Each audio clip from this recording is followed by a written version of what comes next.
Congresswoman, thank you for the question.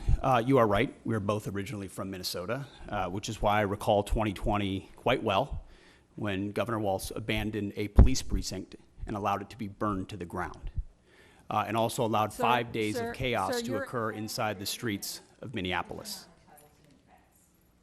The police precinct, ma'am, was abandoned and burned to the ground. And because of that, the National Guard was eventually far too late mobilized.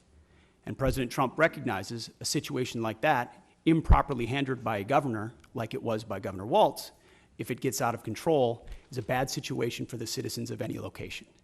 So in Los Angeles, we believe that ICE, which is a federal law enforcement agency, has the right to safely conduct operations in any state and any jurisdiction in the country, especially after 21 million illegals have crossed our border under the previous administration.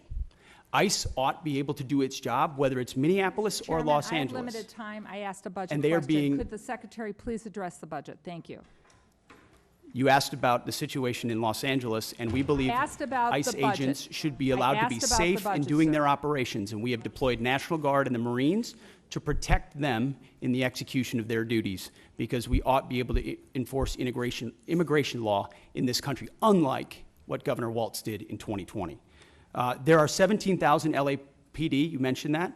There would be 18,000 if not for the defund movement that folks like Gavin Newsom and Karen Bass have implemented. The police chief said she was overwhelmed, so we helped. If the Secretary's not going to ask the budgetary questions, I will yield back my time if the Secretary refuses to answer the budgetary questions I put before him.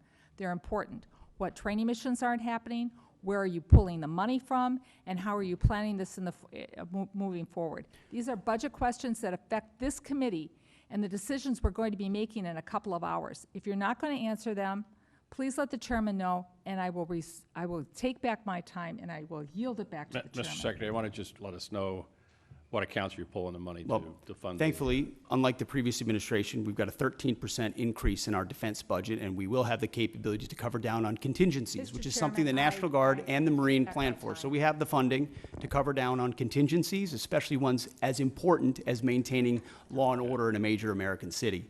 As far as training, all of the units on the ground have been fully trained in their capabilities of what they're executing on the ground. For budgetary, if he needs to get back to the committee with the numbers, I'd appreciate it, both current and present. Happy to submit them for the record.